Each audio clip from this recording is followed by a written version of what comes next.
दीवार चीन या the great wall of China का नाम तो आपने कहीं न कहीं सुना ही होगा, लेकिन क्या आप जानते हैं ये दीवार चीन असल में किस वजह से बनाई गई और ऐसी भी क्या जरूरत पड़ी थी कि सिर्फ एक दीवार बनाने के लिए इतनी मेहनत की गई। ये उस वक्त की बात है जब चाइना ना तो आजाद था और ना ही इतना ज्यादा ताकतवर। चाइना के आसपास रहने वाले कबाइल दाखिल होते और तीरों की बुछाड़ करके चले जाते और इन तीरों के साथ ऐसा बारूद होता था कि जब वो चलाते तो नॉर्थ साइड पर लोगों के वो खेत जहां उन्होंने बहुत ही मेहनत से फसल लगाई होती थी वो तबाह हो बर्बाद हो जाती। ये तकरीबन 200 साल पहले की बात है। चीन के लोकल्स यानी वहाँ के रिहायशी इन हमलों से बहुत परेशान थे। वो इन हमलावरों को वहशी गुलाम कहते थे, जिससे वो बाज़ाहिर उनको खुद से कमतर और घटिया समझते थे, लेकिन हकीकत में वो चीनी अवाम से कहीं ज्यादा बेहतर थे। बेशक उनकी कोई रियासत नहीं थी, लेकिन वो एक डिसिप्लिन के साथ रहते थे। ये दुनिया की सबसे पहली खाना बदोश सल्तनत थी जिससे तल्लक रखने वाले हमलावर इतने मुनज़्ज़म और इतने ताकतवर थे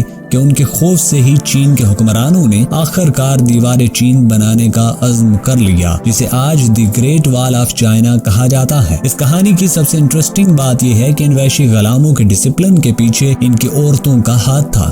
इस खाना बदोश सल्तनत की तारीख का सुराग लगाना काफी मुश्किल है, क्योंकि इनकी आला तंजीमी सलाहियत और फौजी ताकत के बावजूद उन्होंने कभी ऐसी जुबान इजाद नहीं की जिससे वो अपने कारनामे दर्ज करते और एक तहरीरी तारीख छोड़ कर जाते। हम शायद जब किसी कदीम सल्तनत का गुमान करते हैं तो बड़े शहरों मोहल्लात के बारे में सोचते हैं जिनके जरिए उन्होंने राज किया होगा, लेकिन कई खाना बदोश सल्तनतें भी काफी तरक्की याफ्ता थी। आज की वीडियो अगर आपको इंटरेस्टिंग लगी है तो आप चैनल को सब्सक्राइब कर दें।